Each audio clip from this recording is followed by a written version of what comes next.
Welcome to Not Milk Never Milk. Subscribe if you're lactose intolerant.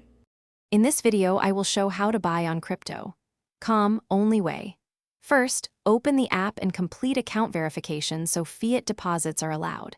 Link a bank account or card, then add funds using your preferred method. Choose the crypto you want, review the fees, and confirm the purchase. I will walk you through common pitfalls, how to avoid high fees, and where to track your transaction status in the app. Let's explore funding options so you can pick the best for your needs. Bank transfers usually offer lower fees and higher limits, while cards are instant but may cost more. Confirm your fiat currency is supported to avoid conversion charges. I will show how to link a bank or card, estimate fees, and choose the fastest or cheapest path depending on your priority.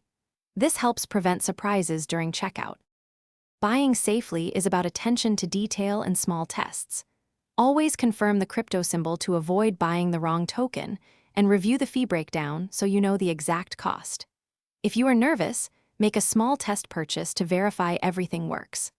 I will cover how to read the order confirmation, set price alerts, and use recurring buys if you prefer dollar cost averaging rather than timing the market. Thanks for watching. If this was helpful, leave a like and consider subscribing. See you next time.